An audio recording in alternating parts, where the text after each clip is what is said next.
A continuación, Noticiero Telesucesos. Clasificación A. Apto para todo público. Un noticiero pensado para usted porque se lo merece. Nos acercamos a la realidad desde diferentes perspectivas. Noticiero Telesucesos. Primera parte del Noticiero Telesucesos con las noticias más importantes del día.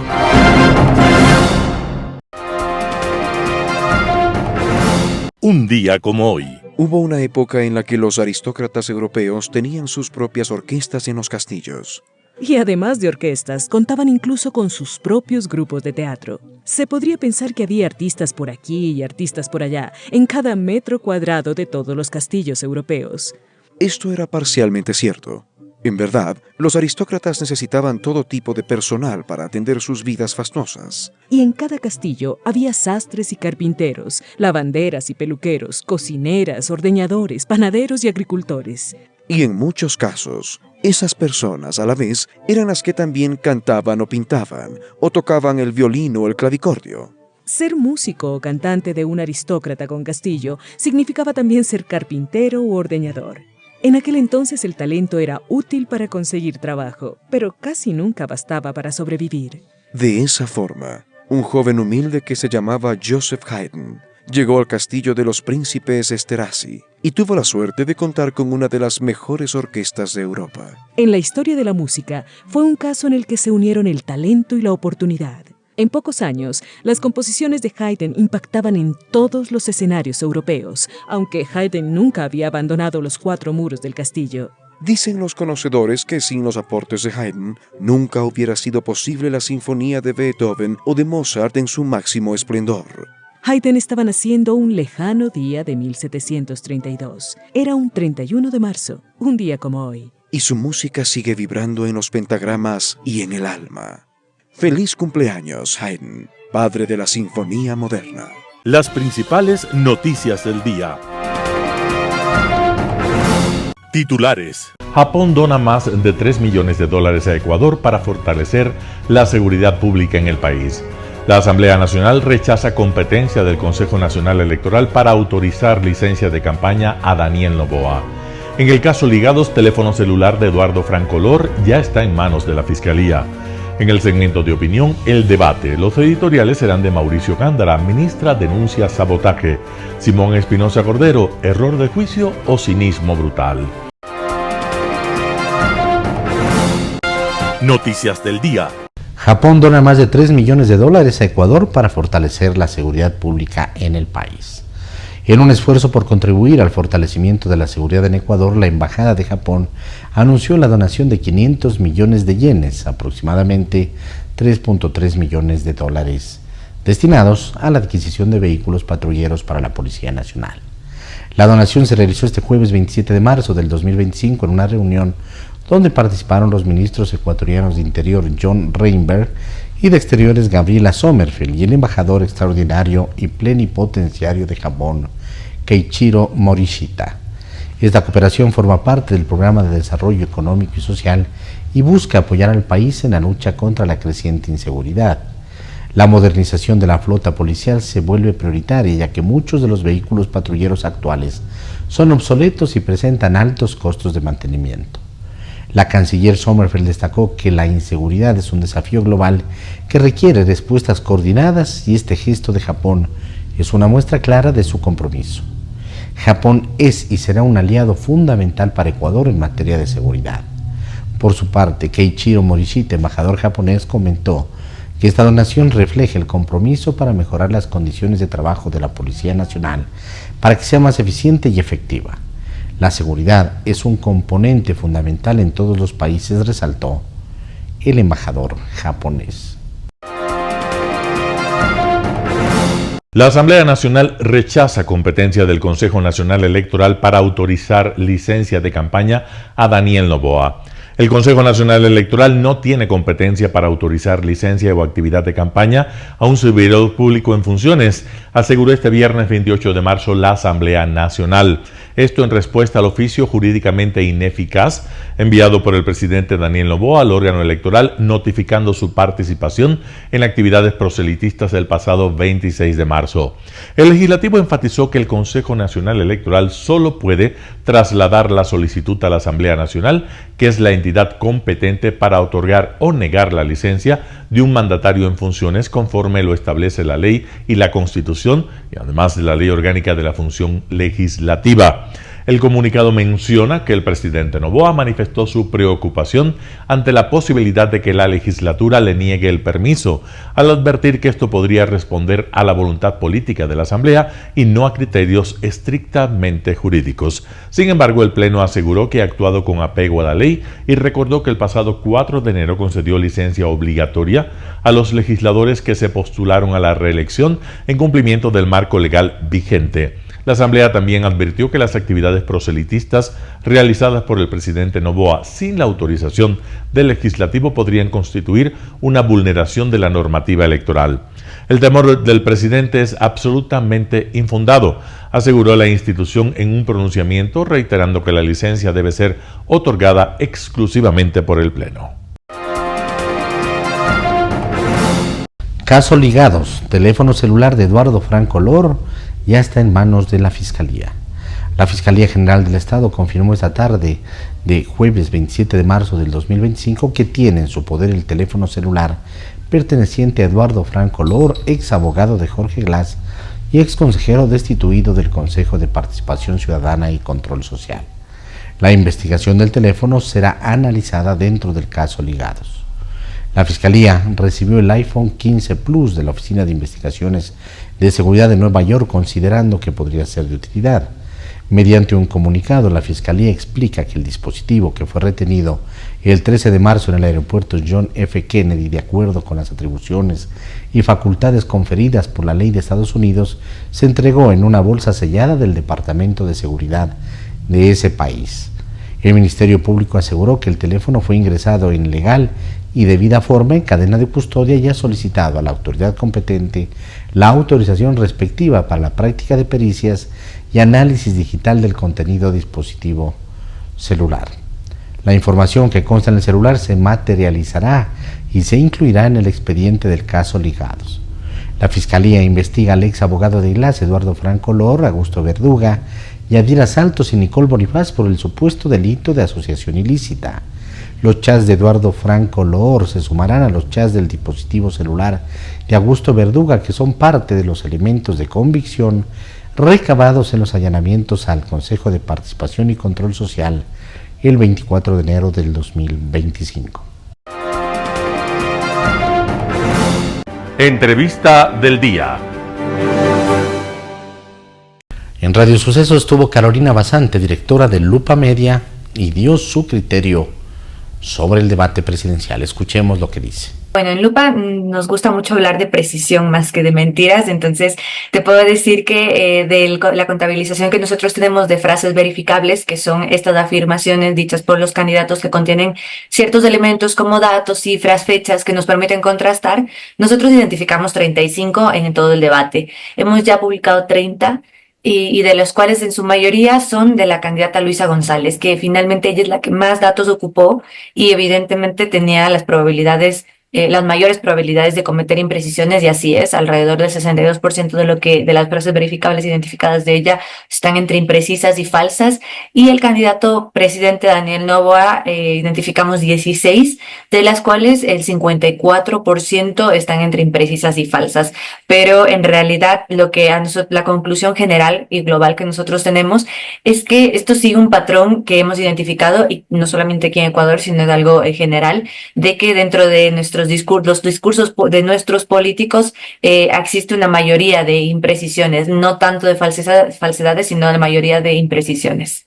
Bueno, esto llama la atención, ¿no? Sobre todo porque sueltan cifras que son muy convincentes, pero que el rato de ya realizar este trabajo de fact-checking o chequeo de los datos, resulta que no son tan así.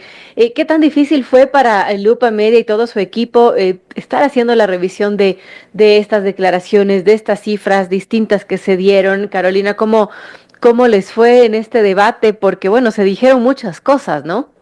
Así es, nosotros nos venimos preparando desde diciembre para lo que era este proceso electoral, incluidos los debates presidenciales, con una metodología clara y transparente que le hemos explicado a nuestra audiencia cómo lo íbamos a hacer. Tenemos ciertas herramientas que nos permiten a nosotros agilizar y optimizar las escuchas, ¿no? Mientras estamos escuchando, tenemos una herramienta que monitorea, lo transcribe y nos ayuda, nos permite identificar más rápido frases verificables.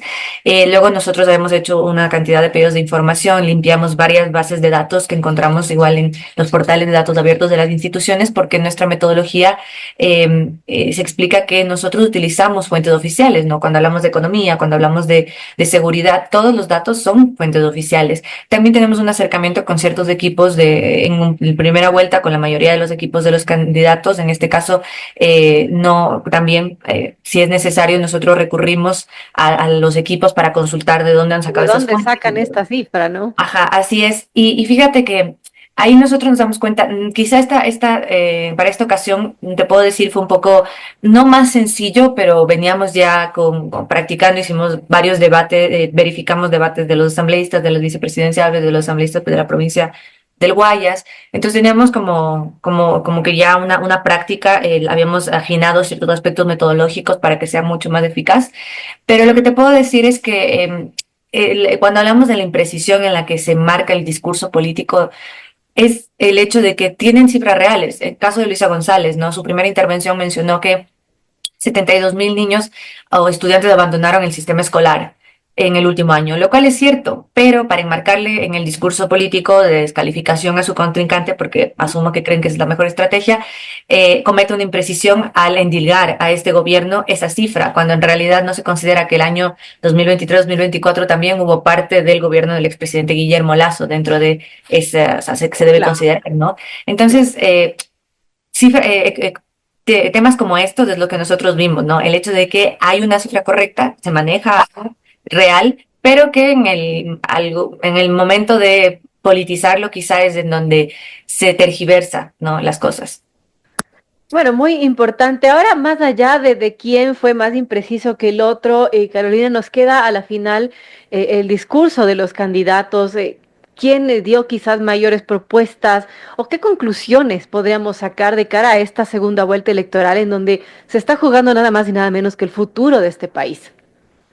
Bueno, en el tema de propuestas, realmente eso, y te lo puedo decir ya como una opinión muy personal, yo creo que poco o nada se vio dentro de lo que fue el debate, con decirte que nuestra audiencia, de hecho, nos ha pedido también que expongamos las propuestas y estamos preparando un material basado en los planes de campaña, ¿no? Porque esos no se reflejaron, se habló muy poco de los planes de campaña realmente de lo que tienen ahí.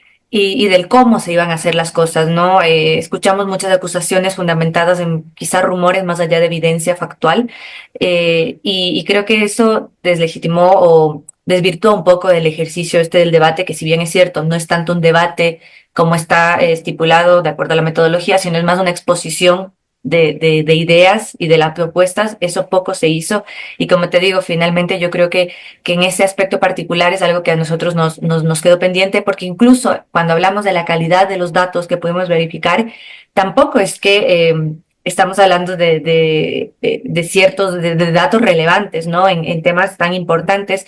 Hubo, sí, cuando hablamos de cifras de homicidio, pero luego teníamos que verificar dentro de nuestras de verificaciones, y todos pueden revisarlo en lupa.com.c, habían cosas, estas acusaciones, ¿no? Que la gente incluso preguntaba, o es cierto que expulsaron a Ronnie Aliaga, es cierto que fulanita de tal, presidenta de ADN, está involucrada en esto, cuando yo creo que el debate nos debería servir para otras cosas, ¿no? Y entonces creo que la calidad también de la data que se manejó fue algo que a mí particularmente me dejó mucho que desear. Carolina Jaramillo, consultora política, estuvo en Radio Sucesos, habló del panorama político venidero. Vamos con la nota. Bueno, creo que conforme han pasado los días luego del debate, se pueden ir destapando más cosas, ¿no? Creo que un fenómeno interesante es precisamente cuándo tuvo lugar el debate. A diferencia de los debates que ya hemos vivido en los otros procesos electorales, creo que la particularidad de cuándo se dio el debate nos ha permitido, digamos, ir presenciando otros post-debates, ¿no? Porque precisamente que este debate haya sido con tanta antelación a las elecciones, al día en el que vamos a sufragar, creo que nos ha permitido ver cómo varios temas van generando más discusiones, ¿no? Cuando el debate se da con poquitos días antes de las elecciones, hay poco chance, digamos, hay poco espacio para que el post-debate tome forma, ¿no? Lo vimos en el debate anterior, es decir, el post-debate tuvo poco chance de desarrollarse. Hoy, por otro lado, a mí me parece que tanto en las redes sociales cuanto en los medios tradicionales, vamos encontrando más temas para el análisis, ¿no? Estamos hablando de temas de salud mental, estamos hablando de relaciones internacionales, estamos hablando de economía. Entonces, creo que este postdebate en particular, esa es la primera reflexión que yo voy encontrando con los días, ¿no? La fecha y la posibilidad de ir profundizando en varios temas, ¿no? Ahora, sí, ¿Sí? se puede empezar a desmenuzar un poco y quiero empezar por el tema de los ataques. En ciertos momentos lo que parecía es ver quién tenía más amigos corruptos. Es decir, tú tienes a esta, no, tú tienes a más. Es decir, un tema de tú eres más corrupto, tienes más rabo de paja que yo. O sea, ni siquiera en el tema de yo no tengo nada, pero tú tienes un poquito más. Sí, de acuerdo, Milton. Y ¿sabes cómo le enmarcaría yo digamos, este intercambio de ataques? Me parece que ambos se jugaron por ponerle al otro a hacer una rendición de cuentas, porque si uno analiza, digamos, el marco conceptual que ambos usaron eh, el candidato Noboa le quiso exigir a la candidata González que haga una rendición de cuentas de lo que fue el gobierno en su momento de la Revolución Ciudadana, y me parece que con poca habilidad, la candidata González se endosó el gobierno de la Revolución Ciudadana como su gobierno, cuando en la práctica, si bien ella fue funcionaria en varios cargos de ese gobierno, en la práctica ella no ejerció la presidencia o la vicepresidencia de ese gobierno. Entonces, hábilmente, Daniel Noboa le pedía cuentas de ese gobierno y exactamente lo mismo hizo la candidata González. Le hablaba de su gobierno y ambos terminaron envueltos en una suerte de rendición de cuentas cuando el debate en la práctica no tiene nada que ver con eso. El debate es, vamos a debatir sobre las propuestas con miras la elección que vamos a hacer en abril. Entonces, cuando tú les encasillas en ese marco conceptual, finalmente terminamos presenciando lo que tú dices, ¿no? Un altercado donde en la práctica era lo que tú ya mencionaste, ¿no? Mencionaste, ¿quién es el menos malo? Y ambos cayeron en esa trampa, una trampa que los dos se pusieron y donde los dos quedaron de alguna forma enlodados. Yo no sé, esto es muy subjetivo y lo he dicho yo ya en varios espacios, si le preguntas a la barra brava de cualquiera de los dos espacios, van a escoger a uno de los dos como el ganador, o sea, es absolutamente subjetivo, hay que hilar muy fino. Claro, el tema es, ¿salieron a eso? O sea, yo me estoy imaginando sus asesores de campaña, su cuarto de guerra, no sé cómo se llame, decirle al uno y a la otra, anda, sácale de quicio, búscale la lengua. Entonces, por eso salió el uno que rana René, la otra que desequilibrado, que hasta un doping, y fue un intercambio de insultos. Y claro, sí se notó que quien perdió más la cabeza fue la candidata Luisa González y el presidente Noboa ignorando, digamos, haciendo como que no fuera con él. Yo tengo una impresión por supuesto, las impresiones, las lecturas tienen una mezcla de subjetividad y por supuesto del capital simbólico que manejamos cada uno. Yo tengo la impresión de que ambos estaban muy, muy preparados para el debate, ¿no? Es decir, ambos cumplieron una hoja de ruta o, si quieres, una serie de recomendaciones provenientes de sus equipos de trabajo. ¿Por qué digo esto? Porque me parece que el formato del debate tenía una serie de instrucciones desde los tiempos, pasando por esta es una pregunta abierta, esta es una pregunta cerrada. Y si uno se fija en los candidatos, tenían problemas para cumplir las instrucciones. Y eso suele pasar cuando uno está vastamente entrenado para cumplir un rol. Entonces te cuesta el momento de que de alguna forma te ponen ciertas instrucciones sobre la mesa. Tengo la impresión de que ambos estaban entrenados para seguir, digamos, unas instrucciones y un performance específico, especialmente la candidata González, ¿no? Ella tenía, y yo incluso sentí que no había esta tan necesaria improvisación, esta tan necesaria rapidez mental para contestar ciertas cosas con habilidad. En Impacto Informativo, Simón Ordóñez, sociólogo, habla del postdebate electoral. Escuchemos lo que opina.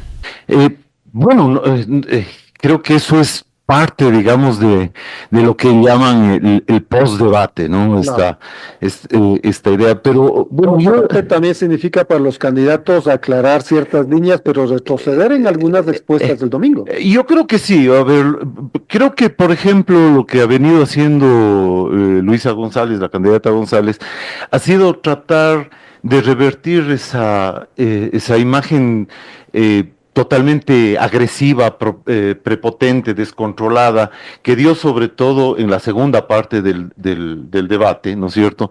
Después de que el candidato presidente Noboa le hiciera acuerdo de que en los chats de la Liga Azul le conocían como la Rana René, es decir, como una marioneta, ¿no? Perdió la cabeza. Pues, perdió la cabeza, lo trató de majadero, le empezó, digamos, a tratar prácticamente como a un ser como a un débil mental, digamos, ¿no? Y creo que esa actitud molestó mucho, porque además nos trajo a la memoria a su titiritero, digamos, a Correa, ¿no? Al dueño de la marioneta nos trajo a la memoria lo que había sido el correato, ¿no es cierto? ¿Qué te recuerda a ti?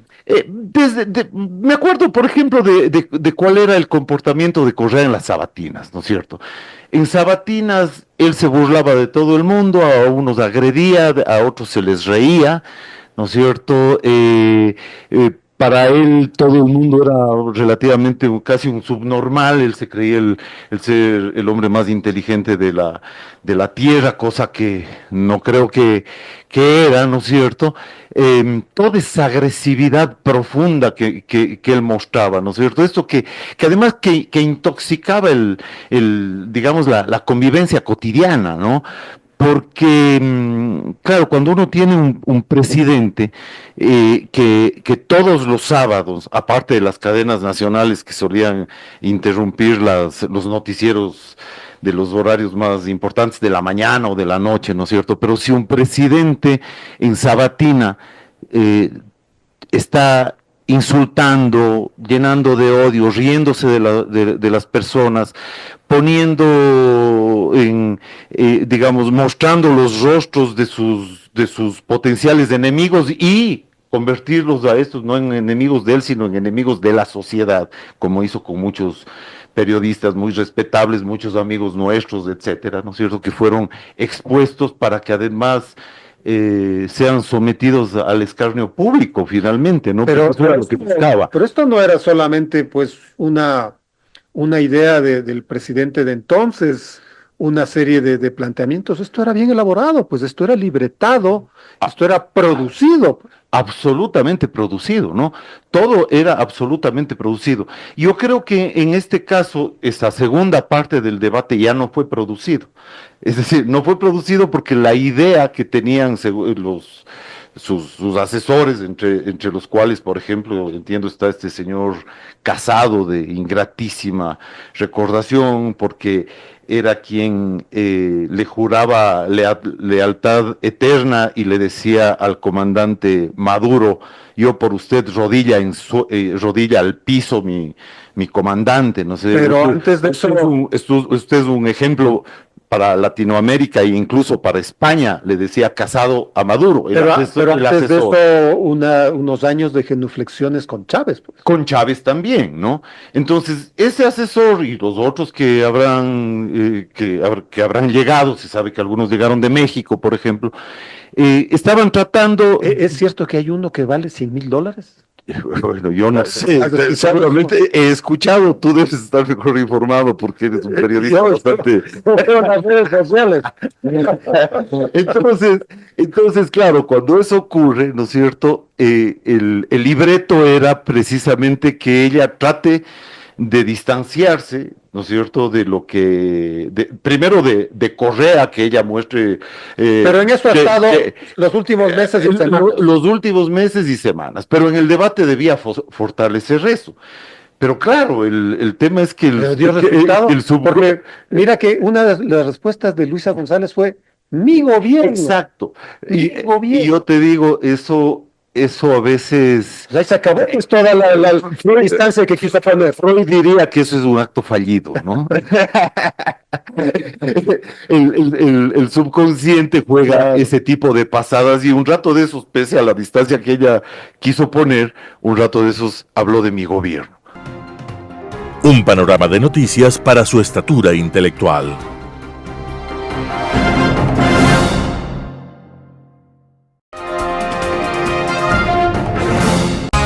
Poder Ciudadano, con el doctor Patricio Quijón. La agresividad de Luisa González develó sus falencias.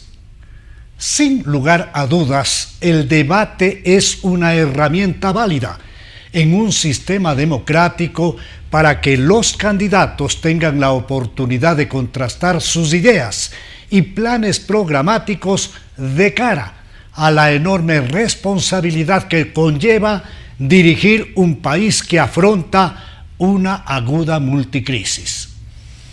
El debate de segunda vuelta tuvo una importancia capital, debido a que los dos candidatos finalistas registraron un resultado muy apretado, que varios expertos lo leen como un empate técnico, convirtiéndose cada voto de los ciudadanos que votaron nulo, blanco o que no asistieron a las elecciones de primera vuelta en votos definitorios para lograr el triunfo. Debo reconocer que el formato implementado por la Comisión de Debates del CNE mejoró, otorgando a los candidatos la posibilidad de interactuar, de formular preguntas cerradas y luego desarrollar explicaciones frente a sus respuestas. En medio de un ambiente enrarecido por revelaciones judiciales de conversaciones en chats provenientes del ex consejero de Participación Ciudadana y Control Social Augusto Verduga, hombre de línea de la Revolución Ciudadana que en sus diálogos con sus compañeros, utilizando alias y apodos propios de mafiosos, esconden sus identidades para cometer crímenes. Esos chats que hacen parte de un proceso penal, en esos chats se descubre todo un plan para la toma de organismos de control, tales como la Superintendencia de Bancos y el Consejo de la Judicatura. Se nombra a la candidata correísta Luisa González con el seudónimo o alias de la Rana René, a Rafael Correa como ají con mote, entre un grupo de personajes que participan en la red delictiva. En medio de un ambiente agravado por desastres causados por la fuerte estación invernal y por acusaciones que desde la oposición hacen al gobierno de Noboa, se puso en escena el debate obligatorio de segunda vuelta. Desde un inicio quedó claro que la candidata correísta Luisa González llegó al debate con un libreto agresivo y ofensivo, milimétricamente preparado, con el fin de atacar al candidato presidente sacando temas como el caso Olón, los contratos eléctricos, la traída de las barcazas turcas, el contrato del desayuno escolar, el de Petronovoa. Subiendo de tono al formular una gravísima acusación de narcotráfico a través de un supuesto manejo en la empresa Novoa Trading, llegando a lo que denominó el regalo del campo Sacha. Luisa González llegó ciertamente con un discurso ensayado a descalificar, a regar lodo, a poner 1000 sospechas y sombras sobre las acciones del presidente Daniel Noboa.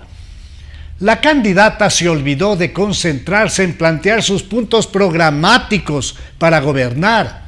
Su presencia se la puede identificar claramente dentro del campo del ataque abierto, que devela la angustia de su campaña frente al claro decrecimiento de la intención de voto en favor del correísmo. Desde su cuartel de campaña se ha venido tratando de convencer al país que Luisa va ganando a Noboa en todas las encuestas. Si eso sería cierto, ecuatorianos, habríamos visto una candidata segura, relajada, hablando como estadista de sus planes y propuestas programáticas con claridad didáctica. Más se enredó reconociendo al gobierno de Correa como su gobierno, al que lo defendió todo el tiempo sin beneficio de inventario. Daniel Noboa Sin lució más tranquilo, aplomado y dueño de su papel de presidente. Tras informar los esfuerzos que ha realizado su gobierno en solo 1 año y medio de gestión en procura de resolver una larga suma de problemas graves dejados por gobernantes pasados y particularmente por el ejercicio populista, clientelar y cleptómano del correísmo, ese esquema totalitario que causó tantos daños al Ecuador. Luisa González intentó sin originalidad ni éxito repetir frases usadas en debates anteriores por Febres Cordero y Lazo, como míreme a los ojos o Noboa no mientas otra vez. Las preguntas cerradas fueron muy útiles para que Noboa ponga contra las cuerdas a Luisa González y tenga que aceptar ella que reconocerá a la dictadura sangrienta de Maduro, enredándose en su explicación, manifestando que es para repatriar a los venezolanos que han ingresado irregularmente al Ecuador. En otra de esas preguntas, González mintió, diciendo que no dará el salvoconducto para Glass para que éste salga de la cárcel y vaya a México, añadiendo que cumplirá con la Constitución. Mintió Luisa González, ya que en declaraciones anteriores ella misma reconoció que una de sus primeras tareas de ganar la elección sería otorgar a Jorge Glass el salvoconducto. Aquí el país observó con claridad meridiana quién miente. Noboa tuvo un manejo estratégico, llegando a su clímax cuando mencionó el tema del proceso criminal abierto a partir de la explotación de los chats de Augusto Verduga, que develan la existencia de una red de delincuencia organizada que quería tomarse entidades de control. Nombró a la candidata González con su alias de Rana René, lo que descompuso a la señora, quien con tono desalineado le increpó: a mí me respetas, tras aceptar que ella tenía ese mote, sin desconocer la existencia y contenido de esos chats criminales. El candidato de ADN sostuvo que viviremos en un país de dignidad y justicia con nuestros jubilados, con nuestros niños. Trabajaremos de manera integral. Hemos puesto en orden las finanzas públicas. Hemos estabilizado la balanza de pagos. Hemos fortalecido la dolarización. Luisa te desdolariza, decía Noboa. Se han firmado TLC con China y ha avanzado el acuerdo con Canadá. Se bajó el riesgo país. Volveremos a abrir las puertas para la inversión extranjera. Estamos en una guerra abierta contra las narcomafias criminales. Hemos equipado a nuestras fuerzas armadas y policía. Hemos logrado más fuentes de trabajo y empleo. Hemos abierto y rehabilitado locales escolares abandonados. Estamos otorgando créditos a bajo costo, así como bonos a las víctimas de los desastres naturales, decía Noboa, tras agregar: yo no estoy para revivir la narcopolítica y la corrupción. Estamos aquí por ustedes, ecuatorianos, por mis padres que fueron perseguidos, por los jóvenes y por los que quieren un Ecuador de progreso y libertad, sostuvo el presidente Daniel Noboa Sin para cerrar Un debate que dejó un claro ganador, la patria, y un claro perdedor, la mafia. Editorial. Ministra denuncia sabotaje, artículo de Mauricio Gándara publicado en Diario El Universo. En relación al que se califica como el mayor desastre ecológico, la ministra de Energía y Minas, Inés Manzano, indicó inicialmente que había sido originado en un deslave de origen natural que ocasionó la rotura del oleoducto El Sote. Sin embargo, súbitamente cambió de posición para indicar que el daño fue causado por sabotaje, añadiendo que algo similar hacía peligrar a la provisión de agua para Quito en Papayacta. Esto lo manifestó en entrevista en Ecuavisa con Lenin Artieda, en la que calificó de terroristas a los supuestos autores.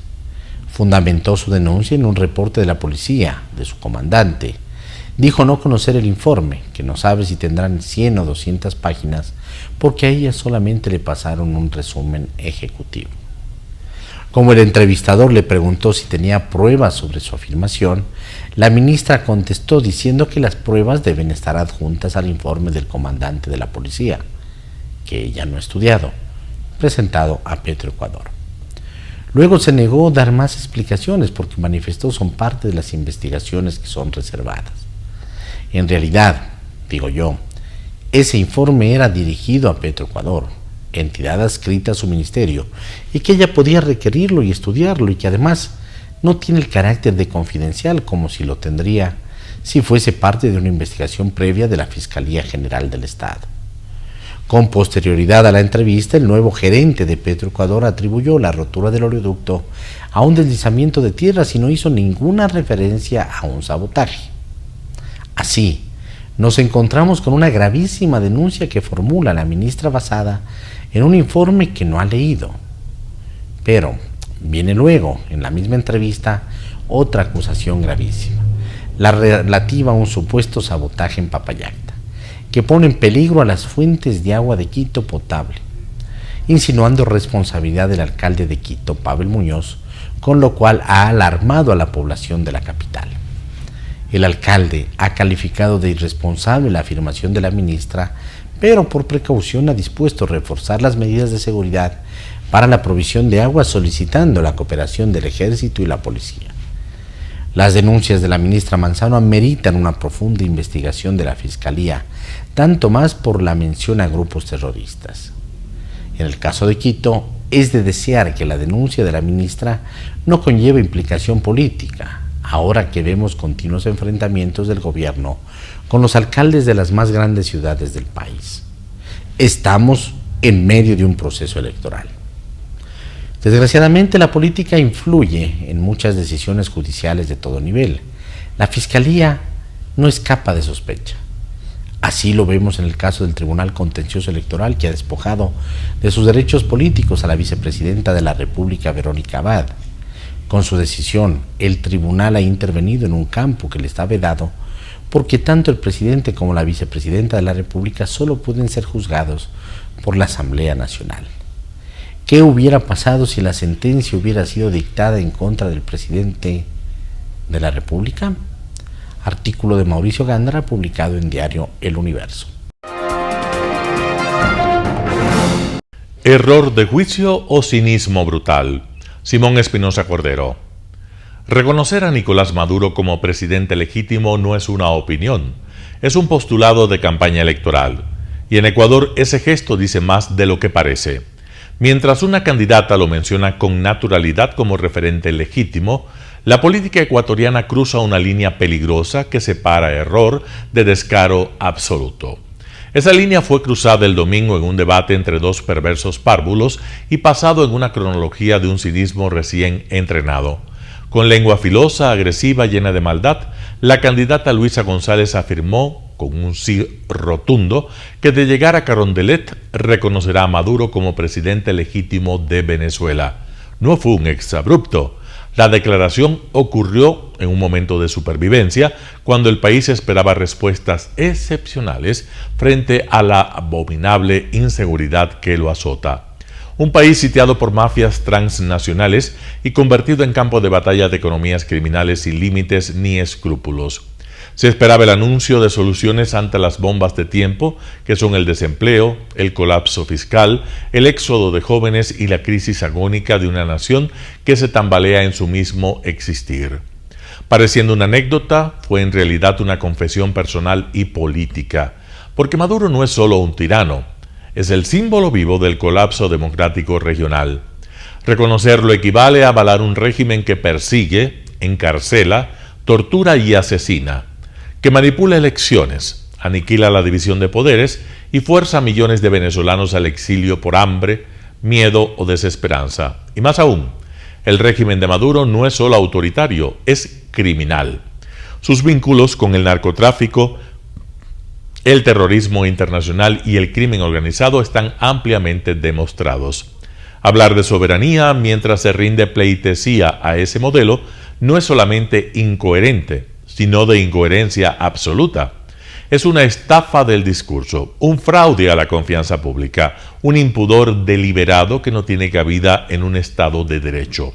Por eso, cuando alguien que tiene a Maduro como referente aspira a gobernar el Ecuador, la pregunta ya no es ¿por quién vamos a votar?, sino ¿por qué seguimos llamando democracia a este juego cínico donde moral y sentido común colapsan? Hablar de democracia republicana, de libertades, de derechos humanos, mientras se reconoce a Maduro, no es una contradicción, es una afrenta. Una afrenta a la moral, al sentido común, a la mínima ilustración y al respeto que merecen los ciudadanos decentes, que pese a tanto infortunio siguen siendo mayoría en este país y en cualquier lugar civilizado. Entonces, si el aplauso a Maduro ya no genera escándalo, es porque estamos peligrosamente cerca del punto de no retorno. Así el balotaje corre el riesgo de convertirse en una liturgia laica, vacía de principios, mientras el narcotráfico reparte cuotas de poder en el Estado ecuatoriano desde Venezuela y la corrupción garantiza impunidad también desde allá. En resumen, cuando el cinismo deja de ser un vicio privado y se convierte en herramienta central de la política, lo que está en juego no es solo quién ganará el poder, sino cuánto cinismo estamos dispuestos a normalizar para que lo gane el peor, o cuánto pundonor nos queda para evitarlo. Simón Espinosa Cordero. Noticias internacionales. Un terremoto de 7,7 grados en Birmania siembra el pánico en Bangkok, decenas de obreros atrapados. Un fuerte terremoto de magnitud 7,7 ha sacudido Myanmar, la antigua Birmania, el viernes, según el Servicio Geológico de Estados Unidos. El seísmo se produjo a una profundidad de 10 kilómetros y tuvo su epicentro cerca de Mandalay. Un segundo seísmo de 6,4 grados se produjo 12 minutos después. En la vecina Tailandia, los edificios se balancearon en Bangkok, donde se derrumbó un rascacielos en construcción con decenas de trabajadores dentro. Varios de ellos siguen desaparecidos. El temblor fue lo suficientemente fuerte como para que el agua saliera de las piscinas de los tejados de Bangkok, donde viven más de 17 millones de personas.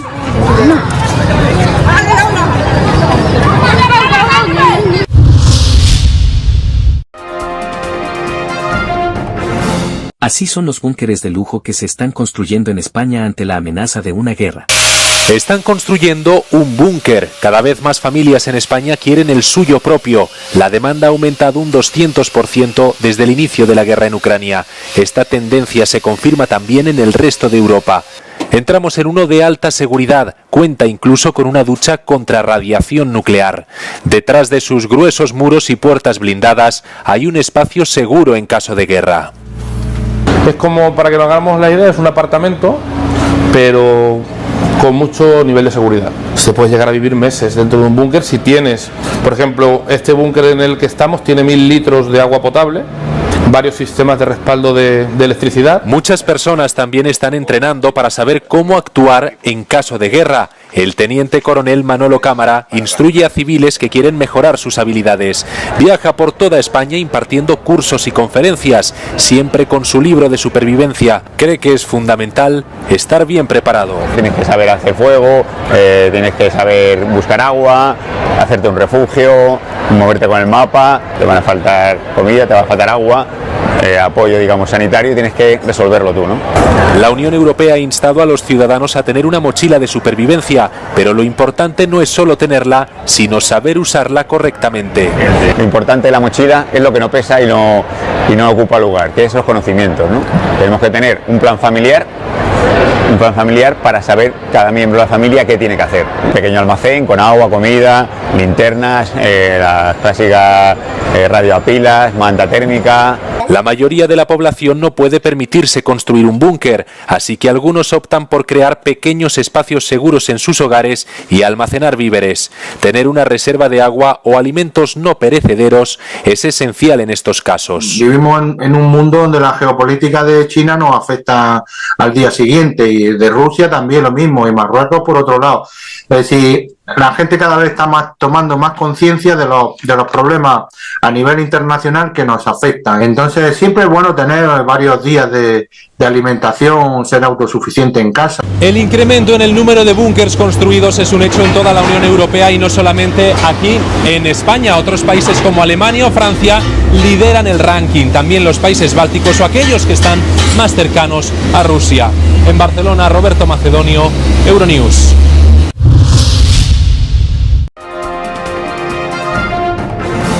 James Vance, vicepresidente de Estados Unidos, reduce su visita a Groenlandia. Varios coches oficiales estadounidenses abandonaron Nuuk, la capital de Groenlandia, el jueves, después de que el vicepresidente de Estados Unidos, J.D. Vance, y su esposa USA redujeran su visita a la isla. Tenían previsto recorrer la capital y visitar la base espacial de Pitufik. Sin embargo, tras las protestas públicas de los legisladores groenlandeses y daneses que tacharon el viaje de agresivo, el itinerario se redujo a la visita a la base.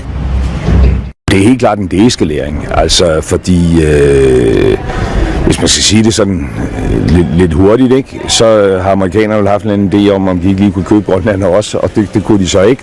Og så har der vel været en eller anden idé om, at så kan man så charme grønlænderne til selv og stille sig til rådighed for USA, og det er vel sådan, man har skulle tænke det her besøg fra andendamen og nogle højt profilerede, højtstående amerikanske politikere til det grønlandske samfund. Og det er jo det besøg, der er aflyst. El presidente de Estados Unidos, Donald Trump, lleva tiempo expresando de forma rutinaria su deseo de controlar la región autónoma de Dinamarca. Recientemente ha renovado su interés en hacerlo, añadiendo que logrará su objetivo de una forma u otra. Al presidente ruso Vladimir Putin no le sorprende la persistencia de Trump. Putin señaló que Washington puso por primera vez sus ojos en la isla ártica en el siglo XIX y añadió que la actual administración estadounidense tiene planes serios para ella. Во время Второй мировой войны США разместили в Гренландии военные базы для защиты от захвата ее нацистами. А после окончания войны Штаты предложили Дании выкупить эти острова. Совсем недавно, по меркам мировой истории. Словом, речь идет о серьезных планах с американской стороны в отношении Гренландии. En una nueva muestra de desafío a las amenazas estadounidenses, Groenlandia formó un nuevo gobierno de amplia coalición en vísperas de la visita de la familia Vance. Reúne a 4 de los 5 partidos elegidos por los ciudadanos en el Parlamento y pretende enviar un mensaje contundente. Groenlandia es para su pueblo.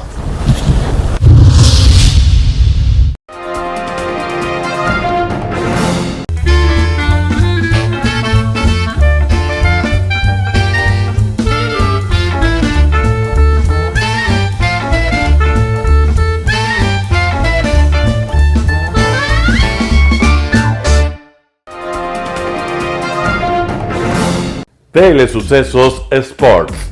Deportes, deportes, deportes. Todas las tardes, 4 horas de lunes a miércoles, de 14 a 17 horas. Los jueves y viernes, 6 horas, de 12 a 20 horas. Desde Arena Telesucesos.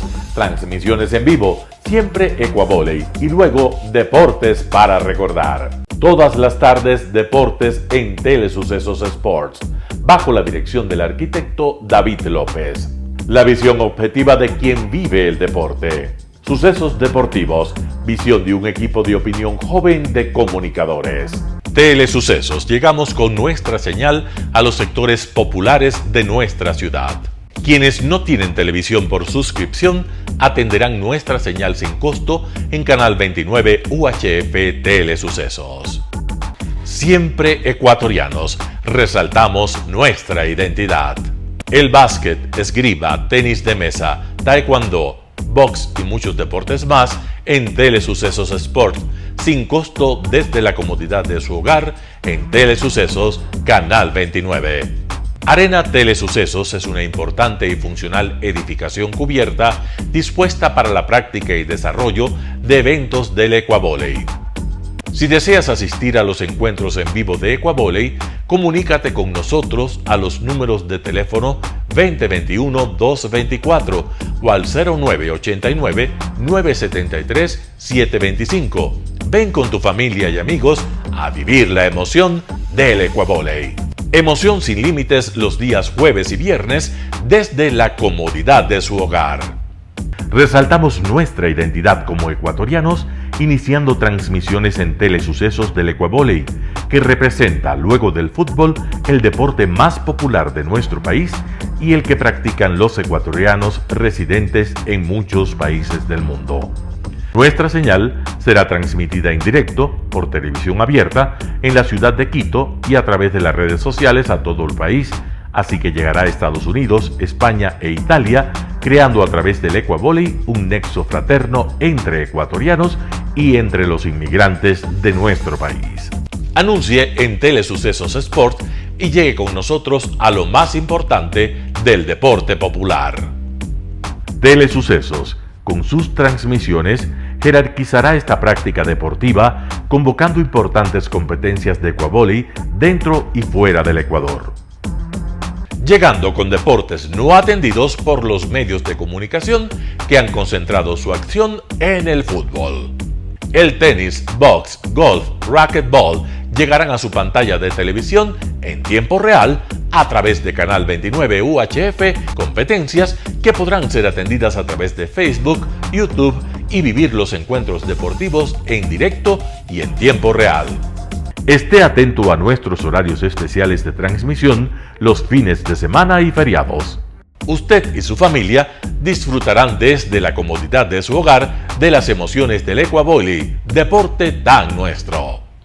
Somos inéditos y para ello disponemos de un escenario cubierto propio, Arena Telesucesos, desde donde transmitimos nuestros encuentros masculinos y femeninos de este deporte.